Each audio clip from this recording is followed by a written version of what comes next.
Gets away from Holmes, finds his way to the outside. McLaughlin turns him around. He sets and throws, and this ball is caught. Well, let's take 5. Maybe I'll get this right. All right. Nebraska's big test is this weekend.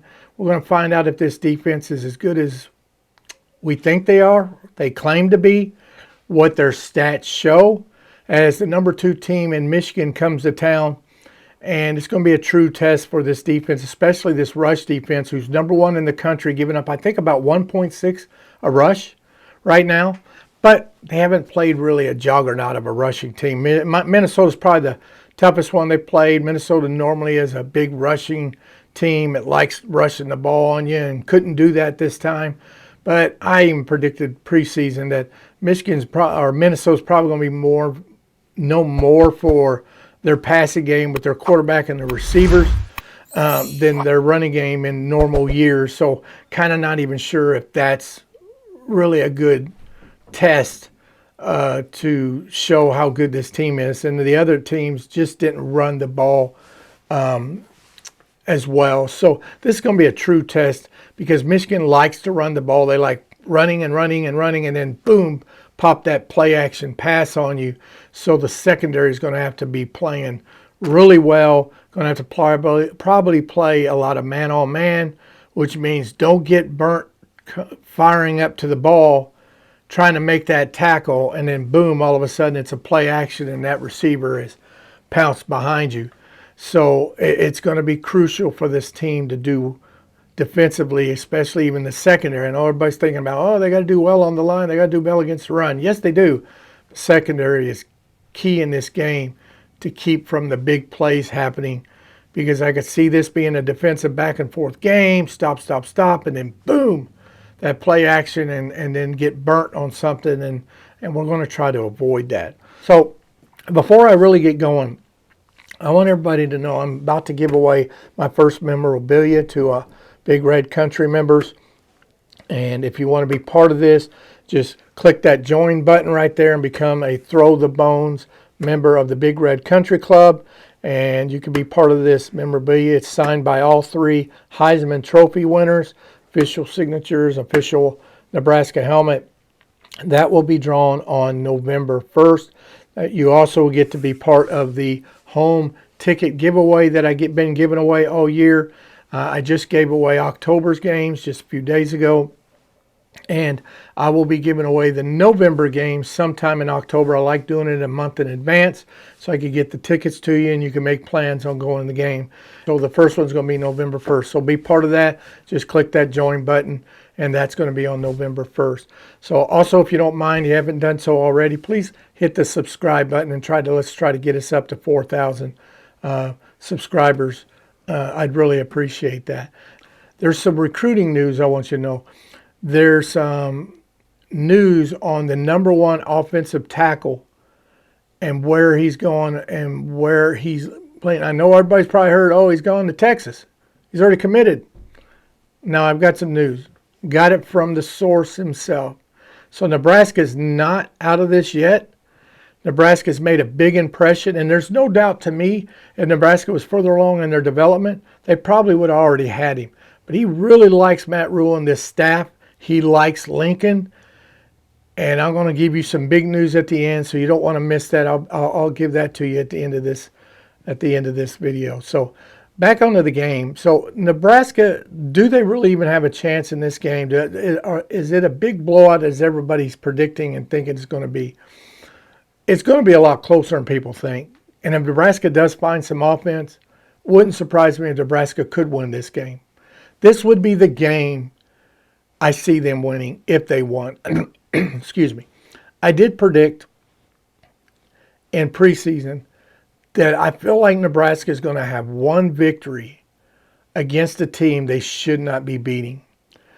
Don't expect it to be Michigan, but it wouldn't surprise me. Mainly the way Michigan's played. Michigan has not looked like the Michigan team I thought they'd be. I predicted Michigan to win the Big Ten East and the Big Ten, make the playoffs, and play in the national championship against Georgia. But they haven't looked that well. They've played 4 teams all at home, And their toughest one has been against Rutgers. It's been East Carolina, Bowling Green, UNLV, and then Rutgers. And what's the most points they've scored in any of them games? 35, and that was against UNLV. The other three, they scored 30 or 31.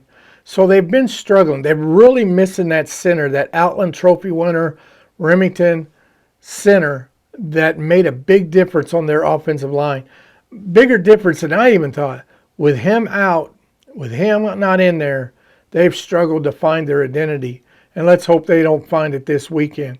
So because of that, and because of this defense, Nebraska is going to be in this game, and be in this game for quite a bit of time. And if they could, if the defense could find maybe some takeaways, mainly down on Michigan's side of the field, and Nebraska could find some kind of offense, maybe the option game, the quarterback run, or maybe that play action to Thomas Fedoni or to one of the wide receivers. Maybe Malachi Coleman finally comes out and has a game, or Tommy Hill. I know they've been trying to get Tommy Hill in there, and I expect them to try it probably a little more in this game. Don't be surprised if you don't see them two in this game to try to loosen up this defense so they don't key on that run as much. Because you get Malachi Coleman in there and Tommy Hill, it's got to be letting the defense know for Michigan, hey, they're going to go deep, they're throwing the ball, and maybe that'll loosen up a little enough to do it, because this year Michigan's front is not as strong as it's been. It doesn't mean they're weak. They're really, really good. Don't get me wrong. That's how good they've been.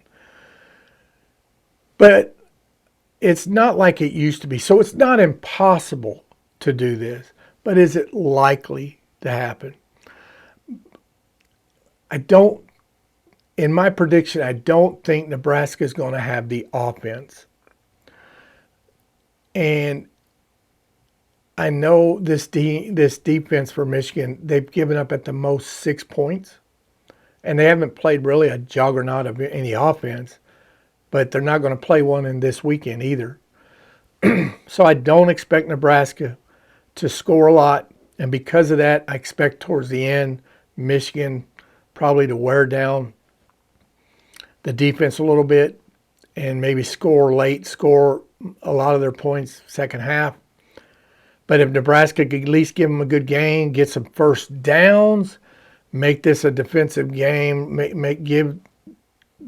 give our defense a chance where they think we could win this game, I think they'll do well enough until the point, we're not playing in Colorado on Mile High, we're playing at home. Got a lot more players to play because you could play everybody at home. You don't have a limited number to bring. So I expect them to play well, but I feel like by the end, Michigan's probably going to pull this game out. I got a feeling it's going to be a field goal game. Michigan might get a touchdown here, maybe a touchdown here, but I got a feeling they're going to be kicking a lot of field goals. And I predict them to win 18-6, maybe 19-6. And it wouldn't surprise me if they did shut out Nebraska, but I don't expect it. I feel like Nebraska is either going to get a late touchdown, probably missed a 2-point conversion, or they'll grab a couple of field goals and they'll lose 18-6 or 19-6. So that's my prediction. Michigan, in a closer than most people think, and if you're a betting person, take Nebraska plus that 19 points and take the under on the points. That's my prediction there. Now, to the big recruiting news. If you haven't heard, Brandon Baker, there is a commitment to Texas, but his commitment is not as solid as people think. He wants to see more from Nebraska. He's got a lot of connections to Texas, but he really likes Nebraska, and I'm hearing this from the mouth himself. Big fan of Nebraska. Big fan of Matt Rule and what he's doing. If Nebraska could pull off this upset, I think that's enough to get him to switch, to get him to come to Nebraska. And even if they don't, they play well enough, he sees himself, because a lot of people think he's going there because he could start right away. Texas's tackle is senior. Trust me, he comes to Lincoln, he's the starter next year. You're hearing that from me. Brandon Baker comes to Nebraska. He is the starting left tackle come in 2024. So he doesn't have to worry about starting time. And if we could get this line going, you got Harburg with another year under his belt, this team could do well come next year. And that's another thing with Harburg. If he could come in here and have a good game, a decent game, don't turn the ball over, manage the team well, that's going to give him so much confidence going into the rest of the season, as he knows he did that against the number 2 team in the country. And look out. And I feel like Harburg's going to be the starter. It's not going to be Sims. I know a lot of you is going to say Sims shouldn't lose his job because you shouldn't lose on an injury. Sims didn't lose his job on an injury. He lost his job in the first 2 games. This ain't back like when Tommy Frazier got hurt and Brooke Behringer came in. To me, Frazier should have came back and been the starter. He was playing well, did well, got hurt. He should have came back in and been the starter. To me, Sims probably should have been pulled. Even if he did not get hurt, he probably shouldn't have started the 3rd game anyway. Probably should have been pulled in the 2nd game. Because you don't turn the ball over 7 times yourself and keep a starting job anywhere else. And I think the only reason he was starting is because Rule didn't realize what he had in Harburg. Harburg didn't shine in practice and come out like he did once Sims got hurt, and then Harburg had all the first string reps.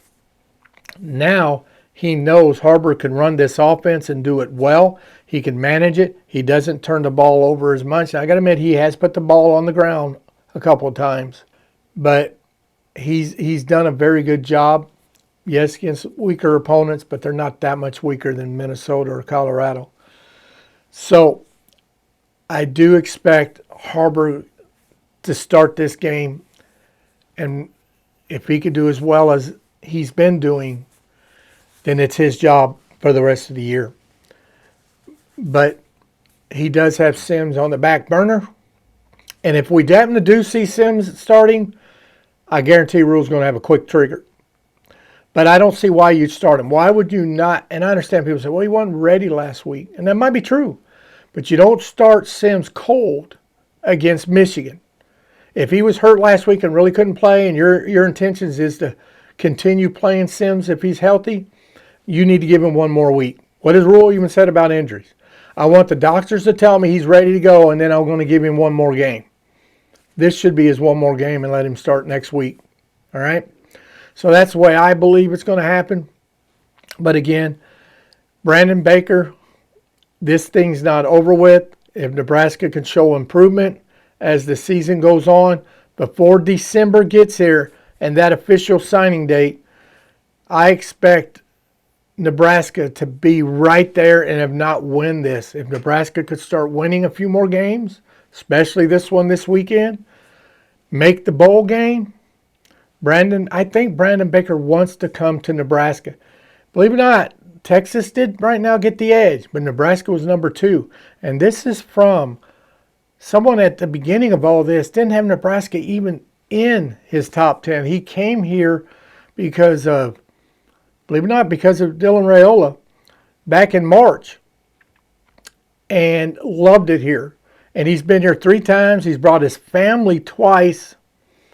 And I really believe he'd be a bigger star here than anywhere, even in Texas. And I live in Texas now, so I'm not trying to talk bad about Texas.